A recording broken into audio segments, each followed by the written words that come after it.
Brain Gain is sponsored by Farmers National Bank, Sweeney Chevrolet Buick GMC, the Mahoning Valley Manufacturers Coalition, and Southwoods Health. Hello and welcome to Brain Gain Navigators, everyone. I am your host, Jeremy Leidick, content manager with the Business Journal. And today we're exploring careers in finance and the banking industry. Our featured tour today is with Farmers National Bank in Canfield. And I think you're going to be surprised at how many career options there are with our local banks. Joining us today are Mark Nicastro, who is Senior Vice President and Chief Human Resources Officer at Farmers, and Amber Wallace, our Chief Retail and Marketing Officer at Farmers. Good afternoon, guys. Good afternoon. We're Great to have you excited to be here. Great to have you here. A little later, all of you are going to hear from our panelists, and they are ready to answer any questions you have. So as always, be thinking about what you want to ask.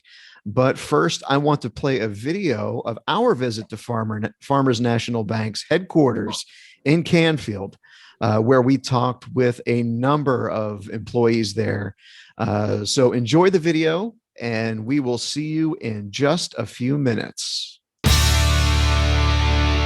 Hello, I'm Kevin Helmick, President and CEO of Farmers National Bank. I would like to personally thank all of you for joining us in this virtual setting. I can remember being a junior or senior in high school and thinking about potential career paths as college was rapidly approaching. For those of you interested in a financial services career or those who might not be, you'd be surprised to see the various roles and career path options that banks have to offer. At Farmers, we're a service industry and believe in being the premier financial partner for our customers while helping our communities grow and thrive. Integrity, respect, and commitment are just some of the core values we strive to display on a daily basis. Now I'm going to send it over to Amber Wallace, Chief Retail and Marketing Officer, who will be talking with some of our associates who work in key areas of our bank. Thank you, Kevin. That was Kevin Helmick, our President and CEO of Farmers National Bank. And I'm Amber Wallace. I'm the Chief Retail and Marketing Officer here. And welcome to Farmers. We're here on the green in Canfield. This is our main campus, and I can't wait to give you a tour. So come along, let's go. Hi everyone, welcome back. We're upstairs in the marketing department, and I have a couple marketing colleagues with me today. This is our studio where we produce the Blue Table Talk. Some of you may have seen that online, and Sean, you produce that, and you do a great job at that, and you enjoy doing that. Yes, along with email management, social media creation, and also digital ad creation. We work a lot on what's called branding. You probably hear a lot about branding and creating a brand for a company. We also, this small department, host over how many events, Ashley? Goodness, we've hosted over 100 events in one given year. We participate in lots of community activities, and we just enjoy that thoroughly every year. Right, and so we organize everything, and then the whole bank has the opportunity to join in, work and help our community, and just have a lot of fun. I'm going to introduce you to our Chief Human Resource Officer, Mark Nicastro. So he's going to walk you through what does a human resource department do. Mark? Thanks, Amber. So Human Resources really handles all of the things that are employee relations related. So we handle all of your recruitment. So we're really integral in going through and finding the right candidates to come work for us in all types of different jobs, whether it's lending or credit, or even in the branches as a teller or a branch manager. It's such a rewarding career as an HR professional because we are actually helping people achieve their dreams of owning a home as the business owner. They are doing all these things for their career, and we help them do that. It's such a great opportunity, and you'll be rewarded with it if you decide to make a career in human resources. We all know that information technology, IT, is hot right now. This is a hot career. And I'll tell you, the IT department here, they run the bank. And heading that up is our Chief Information Officer, Brian Jackson, and he's going to tell you about an IT career in the financial industry and about his department here at Farmers. Thank you, Amber. Yes, this is a great time to be in information technology. We have things such as networking, cybersecurity, programming, help desk, managing. So this is a great career. I have a degree in computer science, but there's so many different disciplines within information technology. So I encourage you, if you're considering a degree or a career in information technology, this is a great field. I'm going to introduce you to Juan Santiago, who is a loan mortgage originator here at Farmers, and he's going to tell you about his career. What I do is help people realize their dreams of home ownership. Whether it's building your first home, buying your first home, downsizing into a condominium, or refinancing a mortgage into a lower rate, I'm here to help you with that process. Farmers' goal at the end of the day is to help build our communities, to thrive, to help revitalize the communities, and to help us grow. Small business is the heartbeat of our community. Well, here at Farmers, we have the opportunity to provide loans to these businesses to help them thrive and be successful. So who does that? Well, it's a commercial lender. And so today, I have the team leader of all the commercial lenders with us here today, Greg Ensley, and he's going to tell you about his career and what he does here at Farmers. Greg? Thanks, Amber.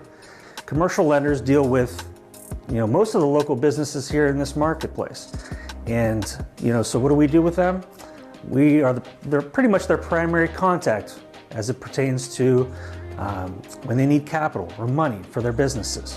Whether it's, to grow, whether they need to purchase a commercial building, purchase a piece of equipment, need some working capital to get through those tough times.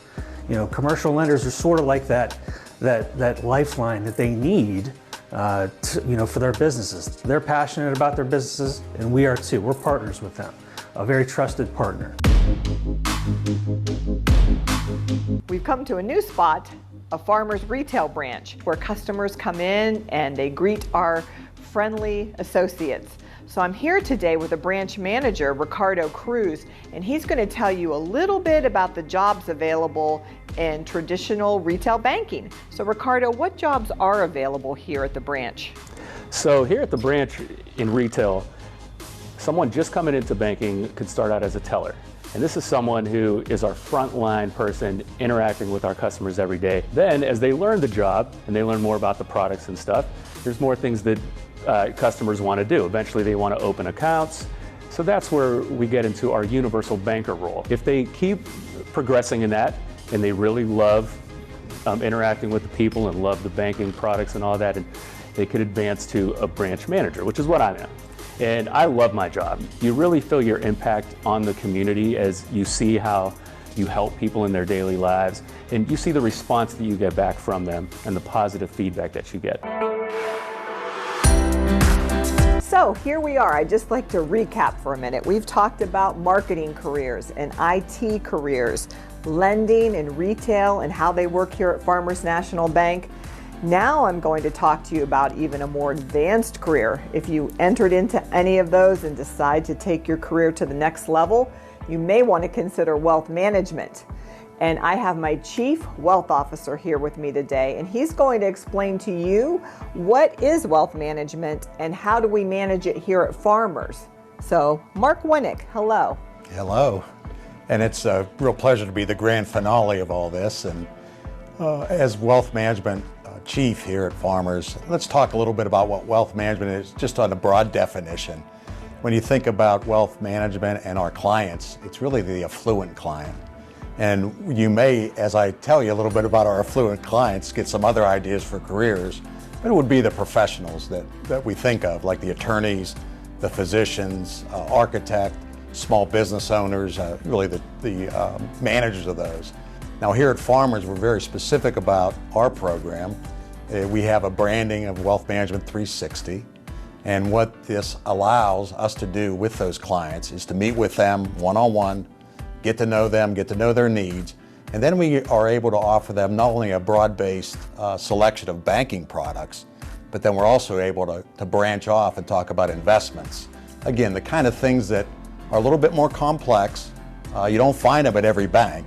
But again, here at Farmers, we're very fortunate that we have the wealth management capability and we're able to deliver that to our clients. I think that gives you a clear overview of wealth management.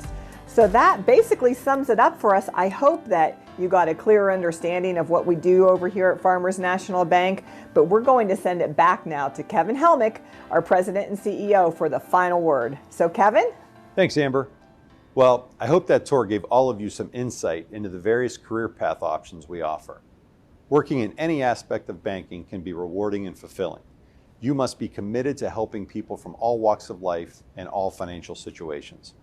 Banking is a profession that offers a huge variety of opportunities, as well as meaningful responsibility early in your career, along with good pay and benefits. I hope many of you consider a career in our ever-evolving field. Thanks, everyone. Now is the time when we can open up the floor to our attendees. Any students who have a question, now's the time to ask it. You can either, if you want to actually ask your question to Amber and Mark, click the raise hand icon down at the bottom of your Zoom panel, and I'll turn on your microphone so you can ask. Or you could just type out your question using the Q&A box that's also down there, and I'll ask the question for you. But I will go ahead and get the ball rolling with a quick icebreaker. So there's a lot of career options for someone to pursue in finance and banking. I guess just generally speaking, what sort of interests or hobbies or natural abilities would lend themselves towards someone making a good fit in either finance, wealth management, banking overall? So I think, first of all, having an aptitude with numbers or math generally helps. If you're good at counting money, if you've done that maybe as a waiter or a waitress or working in a restaurant, something along those lines, that helps. If you're good in school with math, definitely a good thing. Things that kind of go along with that, if you happen to be someone who's a sports fan and you're really into the statistics of the different players and the percentages, that's always helpful. And that could lead towards a good career here. The other thing I look at is folks that are interested in being a good servant. You know, they're generally, they get good enjoyment out of helping others. And that is huge because that's what we do here in banking, regardless of the jobs that you do. Amber, maybe add a little more if there's anything. Certainly, right. Where, math was not my strongest subject, but writing. I'm a writer here at the bank, and I write scripts for our CEO to give speeches. I write scripts for letters that he sends to people. So I use a lot of writing, and I have throughout my entire career. So really buckling down and just learning those basic skills on how to format a paper, just really pay attention to that. It's just so important, and you'll use it your whole life, because if you're a good communicator, it doesn't matter what you go into, you're going to be successful. So some of the career paths that were featured in the video aren't necessarily directly related to finance, IT, marketing. It's a different discipline altogether. But is it necessary to have a financial background to be able to do those types of jobs in a bank? I don't think it's necessary to have the financial background, particularly in things like like IT or marketing or even HR. Those types of disciplines, they're needed in every company. And a lot of it is very similar. It helps if you know some of the terminology, but you don't need to have a financial background to do those jobs for a bank or a wealth management firm. And I think as you advance your career in banking, Mark mentioned that a good entry-level position here at the bank would be a teller. If you're used to and like to count money and make transactions, that's a great way to start. And if you do pursue a college degree, that's something you could do during the summer to get experience, and it's a great resume builder. But as you advance your career, working towards a bachelor's degree in any of these financial areas or marketing or information technology, all of those areas will serve you well. And Amber, when did you decide to pursue your career, particularly with, getting into marketing with Farmers? What led to that decision? Right. Well, I started out, my college degree is from Youngstown State University, and it's in communications. And I loved, it was called organizational communication. And when I was in school, I had no idea what that meant, but it was really just like, how does an organization operate and behave? And I found that really interesting and just realized, if everybody's not communicating, you cannot be a successful business. So that was what my degree was in. And then right out of college, I went into the nonprofit world. And many of the students out there today may be familiar with Relay for Life. And I helped organize the first Relay for Life in the state of Ohio. And that was in Trumbull County. And I actually did that for 11 years because I enjoyed it so much. And it brings me a lot of joy to organize functions. So just back to those organizational skills. But then there was just part of me that just really wanted to help a business grow, go really more on the private side and just really impact a business's performance with some of the skills that I had. And that's how I ended up transferring from nonprofit to banking. Got you. And Mark, I'll direct that same question to you. When did you decide to pursue a career in HR, and how did you find yourself in the banking world? Well, I started out at the University of Akron, and I knew I wanted to have a business degree, but I wasn't sure what it was. And after a couple of classes of accounting, I realized I did not want to be a numbers person along those lines.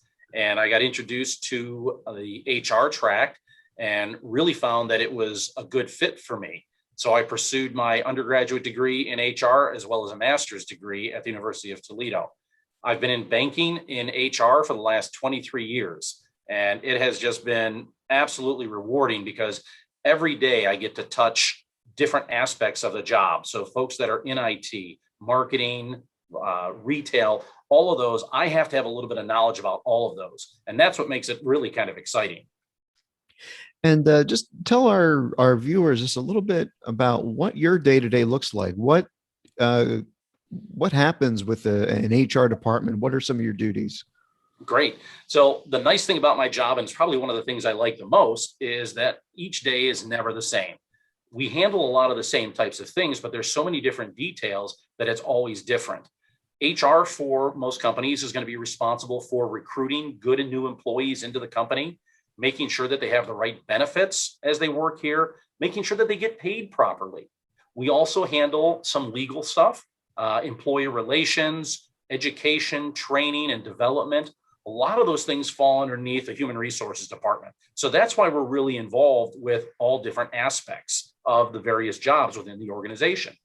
You mentioned that you really enjoy the fact that it's not the same thing every day. What would you say would be the one thing you like most about what you do?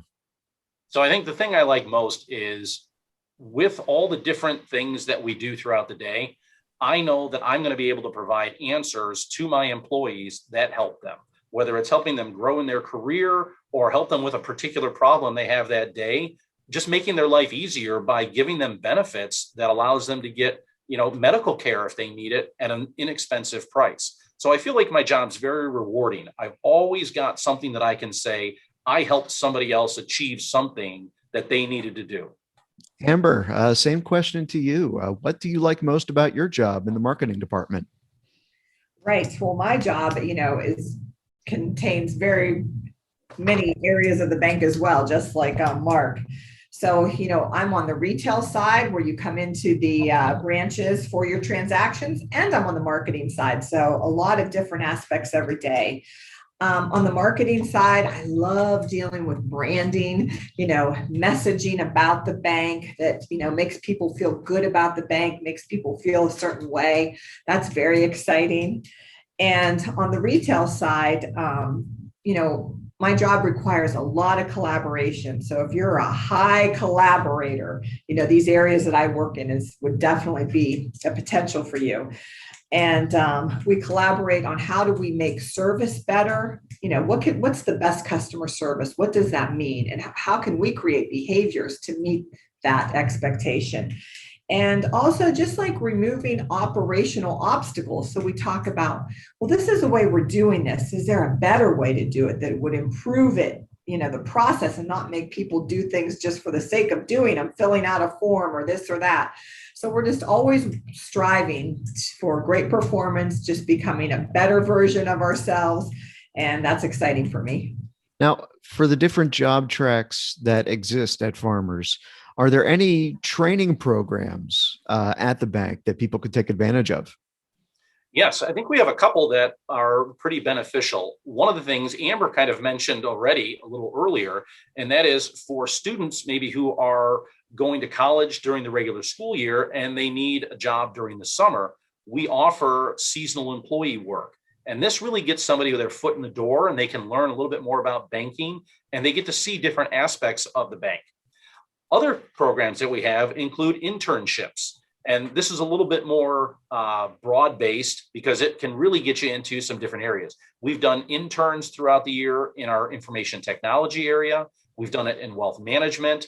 We've even done it in some of the other areas like finance and accounting. And that's a great way to really get college students who are, pursuing a particular degree to get some real world experience with the type of work that they would get once they graduate with their degree. And Jeremy, I have to mention too, the students met Kevin Helmick, our CEO, when they first tuned in. And Kevin actually started his career at Farmers as a part-time teller, that entry-level position that we're talking about, and grew his career from within the bank. Now, Kevin's gone on and he has a master's degree from Case. He has an MBA. He's very highly educated, but he worked at the bank throughout his educational journey, and that was a great experience for him. So plenty of opportunities to move up. That's right. Definitely. Got you. Now that's interesting. The seasonal employee work you mentioned, the internships, definitely great opportunities for college students. What about middle school, high school students? Are there any opportunities for them within the bank to maybe get their feet wet? And if not, what are some things that they could be doing now to sort of prepare them for that journey, for that career path? So there's a few things that we're restricted by as far as age for having folks come to work for the bank. So I don't have a lot of middle school opportunities, but there are a few things where in certain departments, we can do job shadow programs or, come to work with a parent for the day, depending on the environment. So those are a little bit more limited. What could they do, ahead of time? I just think it's so important for students to talk to professionals. If you know somebody in the banking industry, maybe it's the parents of one of your friends and they work at a bank, sit down and ask them if you can talk to them about what they do. It never hurts to ask questions. And I think you'll find that most people are really happy to talk about the work that they do. And they'll be glad to share with you all the really great things about their job and maybe even some of the things they don't like. So it'll give you a good idea of what's going on in their day-to-day work life. And Jeremy, I've had several students throughout my career reach out to me because they have an interest in the field, and I've invited them to come on in for the day, and I've given a tour and spent some time with them, and we're all happy to do that. So if anyone out there is listening today, reach out to, no matter what area you're interested in, reach out to Mark or myself, and we could definitely coordinate that this summer. Very cool. Yeah. A great question from one of our attendees. How do you think jobs at the bank are going to change in the future? We talked to Rick over at the satellite bank, the satellite location. And that was really interesting because you have the sort of, I guess, automated teller. I don't know what the correct term is for it, but from what you're both seeing with trends in the industry, what sort of changes can we expect to see and how will that affect jobs in the future? Well, that's a really great question. I'm so glad whoever asked that. Great question. And it's something that we talk about and collaborate all the time on this topic. What does the bank of the future look like? What's it going to be like in 5 years, 10 years? And I think you're going to see a lot more of those contactless options we talk about, doing your banking on the phone, or just like you mentioned in the video, you're talking to a teller that happens to be in our Niles Operations Center. So a lot more digital options are going to come about. But the really exciting part of this is the roles are going to become and are right now becoming more what we call universal. So instead of being hired just to be a teller and transact simple transactions, cashing a check and giving some cash back, that you get to dabble in everything, start a loan, make recommendations for wealth management. So it's the opportunity to develop more in that role and do more things that impact people's lives. So I think it's going to be a very exciting time for banking. I'd like to add too, I think we've got some really interesting things that occurred because of the COVID pandemic. We look at jobs, people think bankers just come into an office. We were able to find out that we have certain jobs that don't necessarily need to be done in the office. So we're expanding our ability to have employees who work from home or work remotely, and it works just as well for our clients. So we find that that could be a change that'll be coming for some of our positions. And as we continue to grow, the bank is going to have more opportunities for all types of employees. Well, with all that being said, I'm going to put you on the hot seat. So when we're talking about the bank of the future and more of these remote positions, what becomes of those part-time teller positions? Like the job that Kevin had when he first came to the bank. Do those still exist in the bank of the future? Absolutely. Yep. Go ahead, Amber. Yes, they're so essential to the retail branches because people take PTO, which is paid time off, vacation time. And when do you think they take that? Mainly in the summer. So as people are rotating out on vacation, we definitely need all hands on deck and these college students to come in and assist us with our summer help program. And what's so neat about it is they can come back over the holiday period, break during the winter, spring break. There's just a lot of opportunity then once you're trained to plug back in and continue your good work here. Absolutely. Very good. What is the average starting salary for an entry-level job at the bank? So it depends on which department you're in, but in retail, depending on what type of experience you have, it's usually going to be between $11 and $13 an hour is what you would start at. But we also offer some incentives that are out there that employees can earn throughout the year by doing different things for our clients. We have different goals and different achievements. In fact, I'll talk about one item. We do a program called the President's Club. And this is an annual program that has quarterly awards. And really, when you get to the end of it, our top performers can earn large cash prizes, but we also do some really fun stuff like taking our top prize winners on an all expenses paid vacation for the employee and their significant other. I think, Amber, maybe you tell them about Turks and Caicos because you went on that trip with them. And you talk about having some excited employees, flying them out and getting them out to the island and having all kinds of fun. It looks like you were there, Mark, like you're there right now. Yeah, well, I would say it looks like this, but I didn't get a chance to go on that one. Maybe we should have put this background for you. Right. All right. Well, we talked about the stuff that you enjoy about the jobs. What are some of the more challenging aspects of working in banking and finance, particularly from your perspectives and your respective departments? Boy, I'll tell you, things I don't like. I'll be honest, it's very hard for me to find something I don't like. I feel very fortunate that I work for an organization like Farmers. I've got great peers. Amber's so fun to work with, and she's always bringing new ideas to us. Even, she's not an HR person, but she has great ideas. I can't think of a whole lot I dislike about working here. So I apologize. What challenges you? Well, every day is a challenge because we're always challenged to find new ways to do things better. There's a lot of thinking that goes on. You have to use your brain here. I'll be honest, there's some days I go home, I think my brain hurts because we are forced to find solutions to problems. A great example, when the pandemic started, we didn't know if we could get all of our employees capable of working from home that, weren't in a branch or we had to protect them. And really in a very short span of time, within 2 weeks, we had to abide by all the rules from the Centers for Disease Control, the state governor's office, and we had to make it safe and workable for our employees, but also make sure that our clients got taken care of. So that was a real challenge for us. And I think what allowed us to do it is, and Amber mentioned it before, that we're very good at communicating as a team and we collaborate. If we weren't able to be that good at communication, we could have never done that. We wound up getting over 300 employees outfitted and set up to work from home in less than 2 weeks. And it worked great. Very good. Amber, anything to add as far as what's challenging you? It's like adapting to things maybe you don't like as well. I'll give you an example. I shared with you and the students that I write a lot. I'm a writer. I write. And,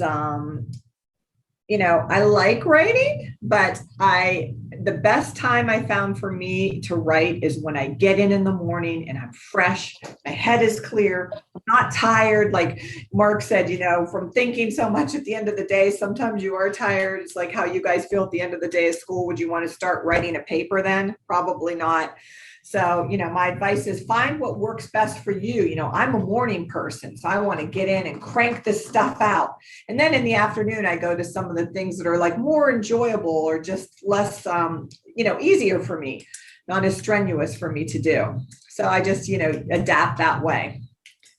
I hear you. That 3 o'clock wall is a real thing, man. You can relate, right? Oh, absolutely. Right. All right. So, I wanted to quickly touch on education. Obviously, you mentioned math is a big deal, communication courses, writing.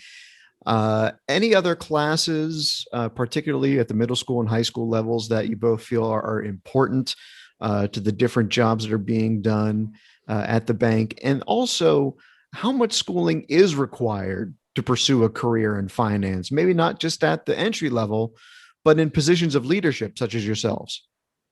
Sure. So we start off with entry-level positions. You need to have a high school diploma or GED for most of our positions. Beyond that, as you move up into some of the positions like finance and accounting, you may require a college degree. Sometimes it's as simple as a 2-year associate's degree, but oftentimes we're looking for that bachelor's degree. We need to see some of those credentials that allow us to know that you have the foundation to do the work that's inherent in that job. So I think that's big. In high school, if they have an ethics course in banking, it is all about ethical behavior. We have a responsibility to treat our clients with the utmost respect and confidentiality, and ethics goes right along with that. So if they have that, that would be great. Amber, anything else that you can think of? Yeah, no, that was an excellent answer, Mark. Right. Thanks. I think like we covered, all of the math that will really help you, and the reading, writing side of the house as well. So it's a nice combination, no matter where you work in the bank, to have both of those. That would be ideal. And, that 4-year degree for me, when I'm hiring somebody in a little more advanced position, that bachelor's degree just kind of shows me, boy, could they complete something that's pretty difficult. And, that means a lot to me. I know bringing them on, that they're not going to throw in the towel and give up, that they stuck it out for 4 years, and were able to complete this degree. 5 years sometimes, Mark. Sometimes.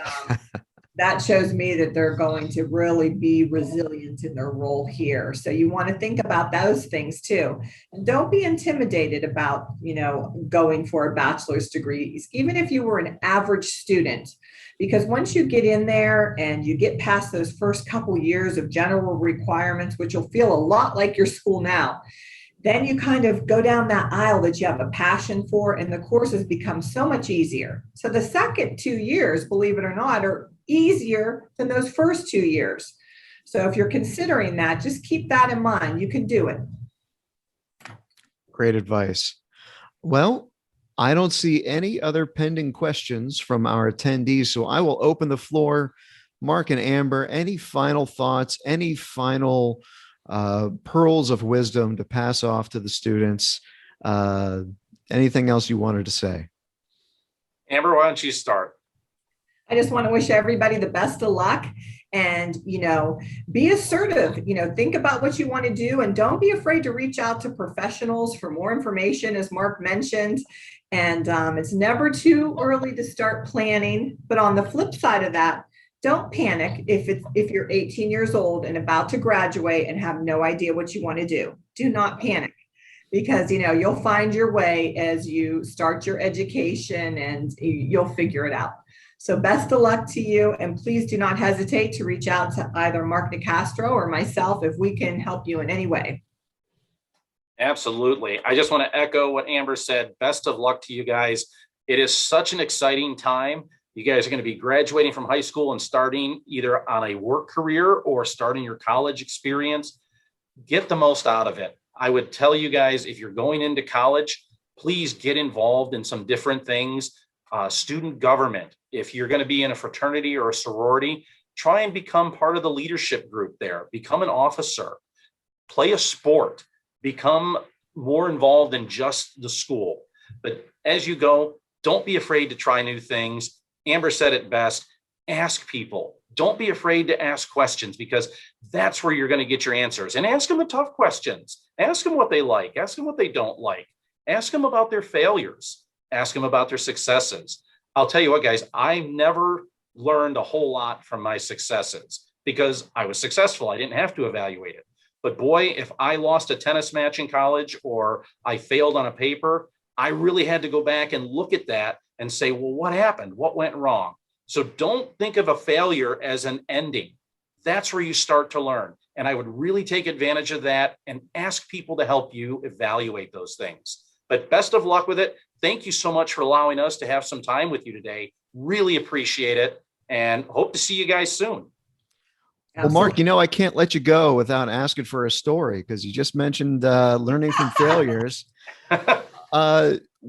Just really quick, if there's one thing that you learned, whether it's like you said, an extracurricular, something involved with academics, or maybe even your professional life, what's one failure that you learned from it, you clawed back, and you're still reflecting on it even now and moving forward?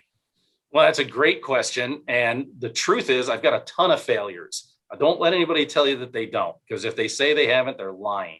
But I'll use one. I actually mentioned tennis. I played tennis for Akron when they had a men's team. And I remember playing a match where I thought during warm-up that I was going to have a real easy match playing this opponent. And what wound up happening is I got blown off the court, and I actually played pretty well. And so what I learned from it was I have to really continue to evaluate and then be able to change my plan. What I found out is I went into that match thinking I was going to play a certain style, which was serve the ball hard and come into the net and hit volleys. And what I found out is that kid that I played was so good at hitting returns that I could never really get to the net and hit the ball I wanted to hit.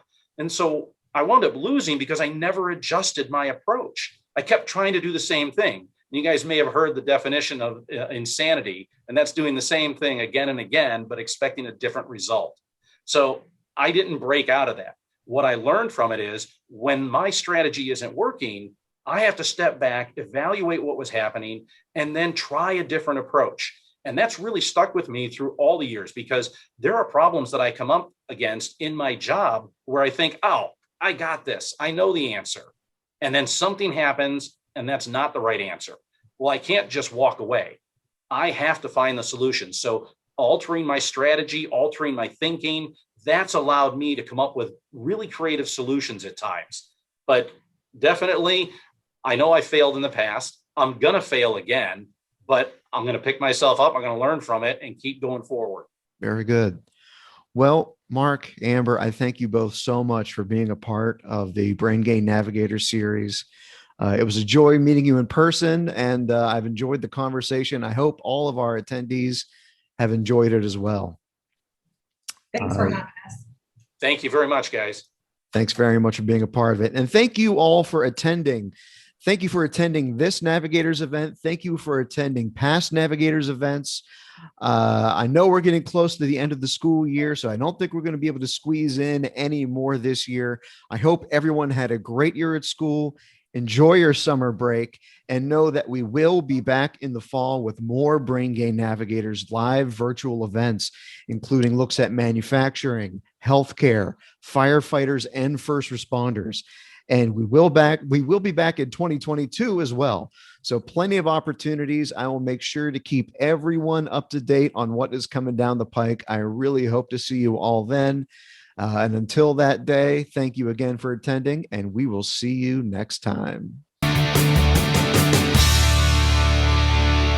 Brain Gain is sponsored by Farmers National Bank, Sweeney Chevrolet Buick GMC, the Mahoning Valley Manufacturers Coalition, and Southwoods Health. Thanks for watching the video. Be sure to like, subscribe, and hit that little bell for notifications. And also make sure to connect with us on Twitter, Facebook, and LinkedIn. For all of your business news, visit businessjournaldaily.com. For all of your arts and entertainment news, go to afterhoursyoungstown.com.